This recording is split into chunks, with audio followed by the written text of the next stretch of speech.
From the Dyckman Farmhouse Museum in the heart of Inwood, New York City, welcome to Inwood Artworks On Air. It's where we meet the musicians, filmmakers, writers, theater makers, and artists of all stripes who make their home in what we affectionately call Upstate Manhattan.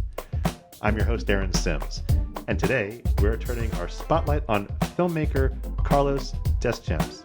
Carlos is an uptown native who creates short films and does photography work under his brand Cinematic Heights Productions. His short films Distances and Or in the Heights both were official selections at the Inwood Film Festival. Raised by a Dominican family in Washington Heights in Harlem, Carlos knows the importance of a community in a small neighborhood and enjoys learning about various cultures and their histories. Putting that passion to use, he has created and co-hosts a new podcast called Empanadas Sin Raisins with his best friend Ariel Gonzalez, in which they have an entertaining educational discussion about topics that heavily influence society. We're going to talk about that and so much more, but first, Carlos, welcome to Inwood Artworks On Air. Thank you for having me. That was a well done introduction. Thanks, man. Appreciate that. Well, it's really good seeing you in person. It's been like a year since I've seen you. Yeah, literally, probably a year plus. Yeah, it's been a while. And yeah, glad to be out here. Glad to be brought up into the Inwood community for things like this and just in general, come out of the house, but also, stay protected, stay safe. But yeah, thank you so much for having me. I'm really excited to be here. And it's really awesome. We're here at the Dyckman Farmhouse Museum, and you told me it's your first time here, Yeah, it's right? my first time. I know, being from like uptown. It's kind of like being a New Yorker when you're like, I'm from New York, but never been to the Statue of Liberty. I'm from uptown, but never been inside the Dyckman Farmhouse. So actually, yeah, I'm excited. It's my first time here, and hopefully I will come back in the future to get a proper tour of this place.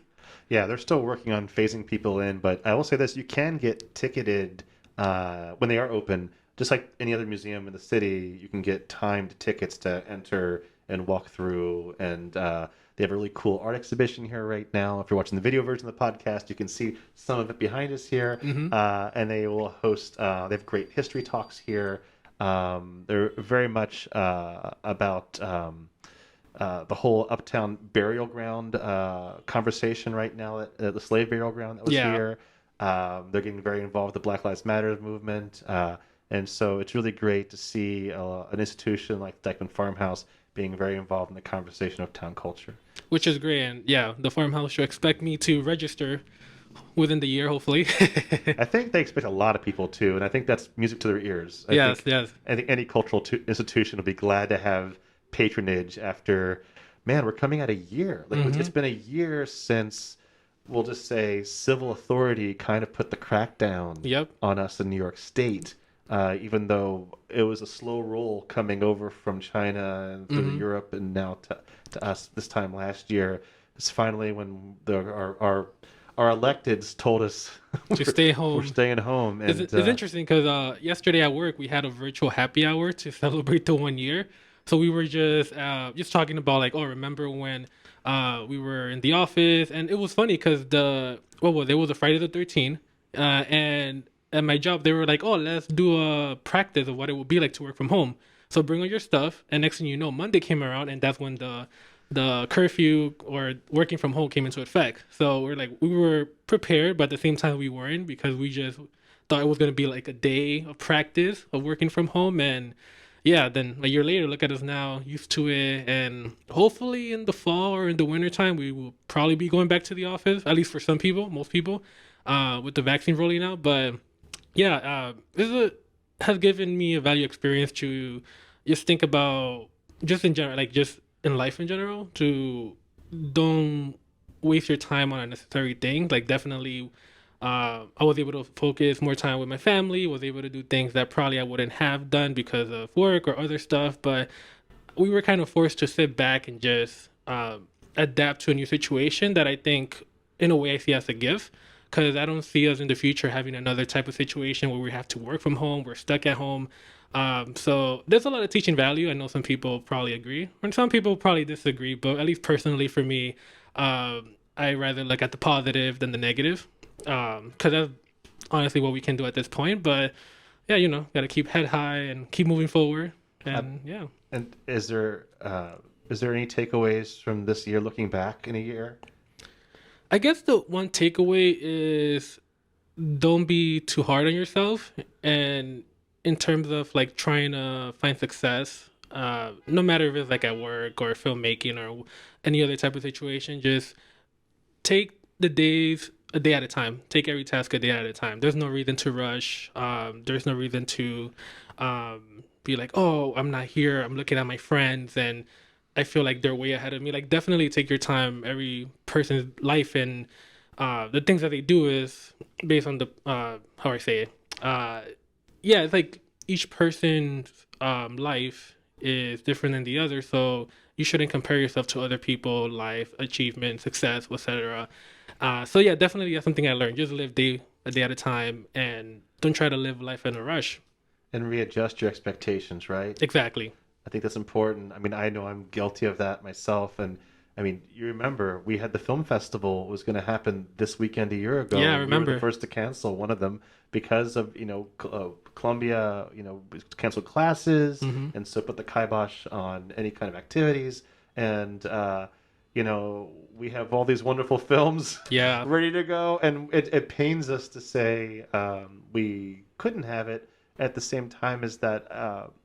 Everyone, it's been really wonderful how supportive. I mean, I called every single filmmakers, just saying, Hmm. listen, we want to have it. We'll do it when it's safe, and we can do things online, and we have done a lot online, as you know, including your Yes. shows. We create our short film Fridays to keep promoting local uptown filmmakers and promoting local uptown small businesses who need your support. It's all you can do is to pivot and to keep and expectations. You can be your own worst enemy sometimes, Hmm. right? And giving yourself permission to adjust, I think, is important. Yeah, and definitely that's the great things you guys been doing. Just promoting, especially like uptown filmmakers, because I know there's a lot of film festival that probably like, oh, we have to shut down, but maybe they haven't had the idea of like, oh, let's promote a film or two, especially if they're based like in a small neighborhood, even if it's like in New York or outside of New York. So yeah, definitely I'm glad to see that Inwood is still active and it's still visible, especially during these times that I'm pretty sure in terms of the media world, a lot of people had to shut down and are at this point silent. Yeah. Well, don't. I think that's the key is that you know keep trying to do something, but as you also mentioned too, stay within your means and Hmm. don't be discouraged. Exactly. Keep moving forward. Well, I do want to talk about your work a little bit off the bat, if you don't mind. Yeah, let's go for As it. a filmmaker, because I think it's important. Uh, it's funny observing from your body of work because I've seen a lot of your work, and we've done two of your films at the Thank you, film thank you. festival. You can definitely say I'm a fan. But it's funny, I've noticed you heavily gravitate to writing for the genres of romance Mm. and then horror thriller. And so, I mean, because you have distances, like The Choice, Love Hmm. Cycle, very much romance themes and stories, and you have Yes. Horror in the Heights, obviously, Unsecured Kill, obviously, Yeah. and you're just like, I had to laugh, Carlos. I'm like, is there a particular reason you feel so comfortable exploring these two genres? Honestly, I think that I grew up in a household where I used to watch a lot of soap opera, especially like a Univision with my grandmother. So I think all those love, romance, story were kind of implanted in my head. And it's funny because I see people ask me like, "Hey, is this based on your life?" Because some of these situations, some of these scenes look really realistic, and I'm like, "No, it's not my life." Especially for distances. The first half, somewhat similar, can be based on a real life situation because I did meet my girlfriend, current girlfriend in college. So we did meet in college, had a good time. But then in the short film, things go downhill after graduation. None of that happened in real life. That was just part of me making a short film dramatic. And I always think in my head like a what if the situation gets out of control, and I just like to play with the what if of a situation. And honestly, we're all humans, so I try to make some situation that a lot of humans can relate to because I know a lot of people have gone through like downfall in relationship and just in general all type of relationship. And then in terms of the thriller, I love thriller movie. It's interesting that I chose horror. One of my friends who he likes horror, he had me help him write and direct Horror in the Heights. So that's the only reason why I did that one. But then after a while, I was like, oh, this is actually not bad. And I'm not a fan of horror films, but my mom is. So I feel like maybe genetically that got passed down, and subconsciously I'm like, maybe I do like horror, and I'm just not admitting it. Well, I just it's just funny how they both kind of emerged as like go-tos for you.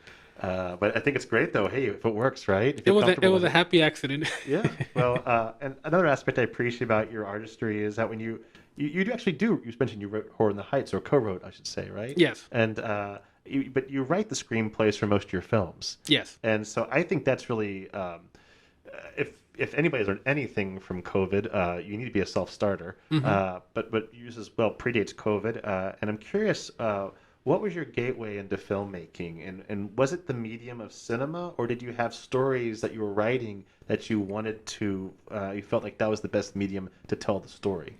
So I'm gonna go back in time a little bit. So my interest came out when I was actually in the Dominican Republic. It was a summertime. I was between my, I think, sophomore and junior year of high school, and a bunch of my friends were into this dance called the jerk, kind of like the thing of the time. And then they were like, "Oh, Carlos has a camera." So I had one of those Cyberlink camera, the one that the lens pops in and out. And then we made a video. I never edited before, shot a video before, and then I put it together. Looking back to it, it's not my best work, obviously, but at the time I was really impressed with myself. But I was also more impressed with the reaction. I didn't think that something so simple was gonna get positive reaction and people were gonna like it. And the fact that especially because it was about 7 of my friends involved, they were just excited that they were able to see themselves represented in a way that they wanted to get represented. And I'm like, oh, I guess this is a thing. And my family is mostly full of like medical professionals, I mean, and psychologists and engineers, but nobody works in the media other than like I think an uncle and an aunt that they work in a publishing company in Dominican Republic, but everybody else are outside of that world. So I think I grew up, I mean, because I grew up without knowing what it's like to be a filmmaker, I think that's why I started a little bit late. And when I came back to the US, I was applying to colleges, and then I discovered that you can actually study film in college. And I'm like, oh, I did not know that was a thing. So then I was looking for a college that offer pre-med and also filmmaking because I was interested in pre-med at the time. I went into college. The sciences took me down. And I was like, I'm just going to stick with filmmaking, especially because I really enjoyed it. And it was interesting because my college was Clark University up in Worcester, Massachusetts. And a lot of the courses were theory based. When it came to production, I learned more from working with my peers outside of class because we just were interested in production, but we didn't really have a lot of production classes. And then through that, I started getting recognized in the college as like one of the main filmmakers. Me and 2 other friends, we were like the trio. We were called the trio of filmmaking. And then after that moment, I was like, okay, this is my thing. I started branching out, working with other nonprofit organization in the community. And then when I came to New York, I was like, okay, let me try to focus, on my own brand. And then Cinematic Heights was born, and then I started working with other uptown organizations, and then I started focusing on short films because now I know that my passion is narrative films. At some point, I do want to make a feature-length film, but I know that takes time and a lot of more effort, and I do want to master short films before I get to that stage. Although I have a bunch of idea if I were to make a feature-length film, and yeah, I think that's what kind of led me up to now. And then the photography part, it was just for marketing purposes. I found out that was beneficial to me because a lot of people need a photographer, and I'm like, oh. And I normally would take photos for my short film, for the storyboards, and yeah, they just went hand in hand. And then I kind of mastered photography, and I think it was 2 years ago I co-founded the Uptown Photo Walk with my friend Emmanuel. That he's a co-founder for Uptown, the Word Up Bookstore. So yeah, we also do that, and hopefully we're gonna bring that soon. So a lot of the things are kind of coming in full circles. And again, I was never expecting that coming out of college. It was kind of like, I'm from the Uptown community. I really love Uptown. Let me see if I can use my craft to benefit the community and see where that will get me. It was all out of passion and out of love, and I think that's probably the main reason why I'm here. Well, I think it's fantastic that you've focused on your craft in telling stories from an uptown community perspective and a culturally Hispanic perspective as well, from most of your films and your photography, I should say, many times. Your casting and setting of your films reflect that, I feel. And yet your stories are also, even though we're set uptown, they're very universal and can be appreciated, I think, by anyone, anywhere. So how important is it to you that you be a voice for uptown Hispanic driven stories? And do you have an intended audience when you film? is I would say is really important, especially because I see some short films, especially like in the Dominican Film Festival. A lot of the films are focused, let's say like in the Dominican diaspora, focused on one culture. I think I focus more on the general population of the Latino Hispanic community, and just in general, just uptown. So I think you can either focus on like the outside of the country, depending on where the person is from, or you can focus on the neighborhood city, uh, the local neighborhood. So, for example, for what was yeah, like for Harvard the Heights, I'm just thinking about my various films. I shot in the 181st Street Tunnel, and just thinking about it, I noticed that not a lot of people, if they were to make short films or based in the Heights or Inwood, uh, they wouldn't choose locations that would be focused on just because it was uptown.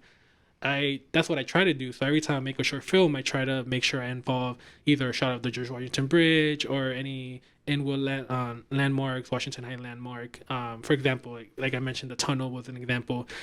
So I always want to add something that kind of brands this film as it was made in the Heights, not just put it in the credit, but you can also see that it was made uptown through the visual of the short film. And then I know you asked me a second question, and I just blanked on it. So, They're all the same. I'm just saying how important it is to you to have that kind of representation. 'Cause it's an uptown voice. It's also representation for Spanish. Like your casting reflects it, and like you. I think it's just it's more than just hearsay. And then also there's the universality of saying, like, are your audiences? Do you intend for a local audience, or do you try to reach an audience more universal? yes. So in terms of audience, I do try to. At first, it was more just for my own personal preference, but now I think now that I'm getting older, learning more about the industry, my goal is to get as many people as possible to watch it, which is why I love to do drama, because drama is basically relatable no matter what age you are. There's definitely a teenager who has a similar experience to anybody who's probably like in their 60s or 70s. So I try to make it human. I guess yeah. My audience are for humans, all humans. And then in terms of like casting, I feel like it's, again, happy accident. I normally just ask a bunch of people like, hey, who's interested, and then if they're interested, I do a casting, and if I like how they perform, then I would choose them. And then sometimes I just end up finding out that I accidentally hired a diverse cast, but that wasn't my intention. I was just looking at pure performance. Especially if you look at most of my films, that if somebody brought it up to my attention, is that my girlfriend and I were Dominican, but she's a darker skinned Dominican. So in a lot of my short films, you will see a character who's light skinned and then another character who has her complexion. And people say like, hey, is it based on like your life? I say, no, honestly, it was an accident. The person was available. I like the way they perform. So I brought them in and it just worked out. And maybe, again, because it's like my passion chose for me what I was going to do.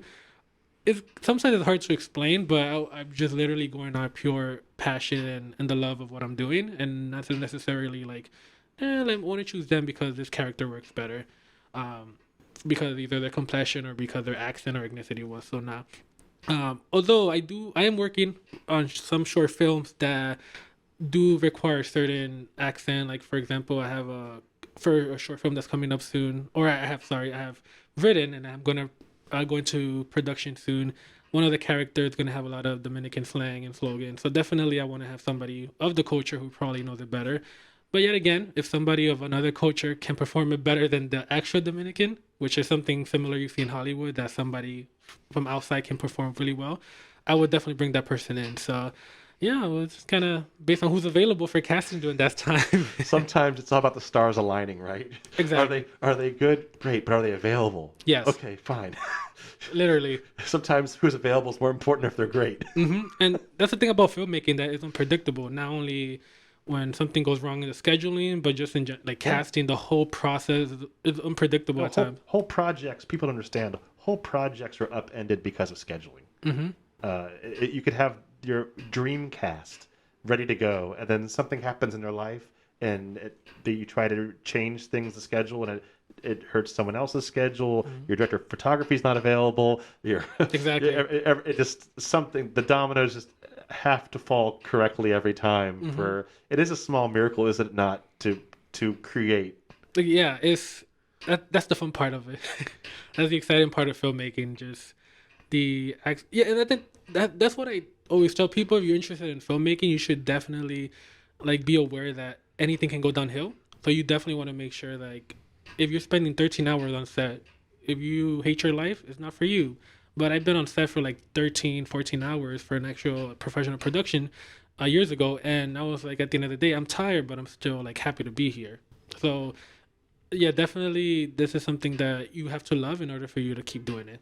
Well, you said you have many things in the pipeline, short film wise. You've recently created a podcast, Yes. a different direction for you, Yeah. creatively speaking, called Empanadas Sin Raisins. Yes. I don't know what you have against raisins, but that's okay. I'm not judging you, man. Oh no, do you love raisins? I think they're fine. I don't crave them or anything, but I mean, like when we were kids, the little like the little red boxes of the raisins. And I mean, who didn't have those when you were a kid, Yep. right? But I can't say I've bought raisins in years. Yeah. Myself. I think for the purpose of the podcast, I'm just gonna say I hate raisins. So I'm gonna just keep it at that. But yeah, it was interesting because what happened was that my best friend, and he actually lives on 181st Street, so he's also an Uptown native, and he and I always had a good conversation. Like we met in literally doing orientation of high school, which was like almost more than 10 years ago actually. Wow, it's been a while. And we every time we have a conversation is like pretty deep, pretty entertaining. We laugh at times, and I was like, what if we bring our conversation to an audience? Because whenever we have a conversation with other friends, they enjoy what we're talking about. So I was like, let's try to do that. And the difference between us is that I think I'm more proactive, and in terms of the show, I tend to produce. Basically, I edit the show, upload it, and everything. He just basically is there to talk. He shows up. He has a good life, right? So I'm his agent, and I know what that's like. But the thing I don't mind because again he's not really tech savvy, but when it comes to conversation, he's great. So I think that's his the perk that he has, and yeah, we just balance out like awesome ways. So I was like, oh, let's try to do this. So I was learning how to make a podcast, how to upload it, and yeah, I think now actually this Monday we're gonna hit episode 20 of our podcast because we've been releasing it once a week, and we started a few months ago. So yeah, so far we've been getting good feedback. We talk about different things, controversial topics, things like work and then employment. Are you happy at work was one of our popular one, and then other things like cancel culture, which was a recent one. So we try to have conversation that makes people think, but also educate them, and just hopefully they just gain something out of it. That's what we hope from them to basically get from our podcast. And then also at the end of the podcast, we give the audience a fun fact, because if they didn't learn anything, at least they learned something that's not related to the topic of the day, and just a random fun fact. So what has the response been so far? And how I'm curious, like as a podcaster myself, how do you measure success? Once the sponsor starts coming in. Well, you have time. You only had your 20th episode. You have time. Yeah, so I think it's just getting, because right now I think on average maybe we get about, I don't know, 20 listeners, sometimes 10, sometimes we get less than that. But I don't try to focus on the number. I just try to focus on just producing the content, and whatever comes, whatever happens. Because again, we're doing this for fun and just because out of love and passion. And I think two moments that are like, wow, this is awesome, is that two people on Instagram that we haven't spoken to or listened to in years. One of them was a high school friend, and one was the external friend that we met outside. They commented and say, wow, for two separate episodes, like, yeah, like I can relate. Thank you for doing this podcast. This is great. And it's people that you wouldn't expect to even listen to your podcast, people that you don't talk to, people who, when they post something or you post something, you guys don't like each other's photos. So it's like it was just unexpected. So it tells me like, oh, maybe it's fine if I don't. Not a lot of people like the post, but who knows who's listening to it? Maybe somebody who I'm not expecting to listen to it, and then they're like, wow, they actually like changed their life or changed some small part of it, and yeah, I think just if we can change one person's life in a positive way, it's a good thing. So I will say maybe that's a success. Sure. Not just trying to entertain people, but the fact that the person is like, I'm a better person after listening to this. That I think that for me that would be the success. Well, it's very. I was wondering about that, and that's a great answer because it goes back to what you said earlier about like you like doing drama, Hmm. and your storytelling of drama. And it seems to me, like you said, like I've listened to your podcast, so I'm one of those numbers. Oh, thank you, And thank you. you cover from anime to cancel culture to investing and to appropriation. You cover a wide range of cultural topics, and I think it's fun. It's funny to me to see these stories are obviously they're very prevalent in the news culture. At the same time, is that I think it's worth hearing someone who I'll say your age, who is younger than me by about, I don't know, maybe 15, 20 years or so, who has such a great worldview and trying to include people and be helpful to people. And I feel the same way about this podcast by showcasing and hopefully people can listen to this podcast and bring people to your podcast would be great. And two is find more about you and obviously ultimately you're listening to reveal things about yourself but as a listener hopefully your audiences are gleaning some kind of insight or maybe just be entertained, which is fine. Yeah. But yeah, you just I think the thing is if I can say it to you is we haven't been doing this that much longer than you, but this is our second season of it, and I will say this: the feedback I received, if it's helpful, is that consistency is key. By doing it, it seems like we're not kidding ourselves, so to speak, and we are. It's nice to have that feedback. I agree, whether it's on Instagram or otherwise, saying that this was helpful. I never knew that about this. I'm struggling with my short film. I'm a painter, and this way of this artist was speaking about painting was interesting, and I think the more open we are about our humanity, and the way we consume information is changing. People are listening to things. People are on a different way than ever before, and the way we consume information has changed. I think it's only helpful that you're doing what you're doing, and I look forward to more great episodes from you. Oh no, yeah, thank you. Yeah, it honestly comes down to people just have to accept that we all have flaws, but then other humans can actually teach us like actual life tips, and that will benefit us in the long run. So you don't be shy from it. And again, yeah, in this podcast, I just love to be open, because I normally outside of the podcast, I tend to be a reserved person, just observe. I like to observe the situation, and I think that's the reason why I have great talks with my best friend, because I sit back and I listen from both sides of an argument, depending on what the topic is, and then I'm able to repeat it, but also bring out both sides of the argument to say, I believe in this. However, many people agree with this, and then that way, I don't want to make it a one-sided conversation, because then that's not what the audience want.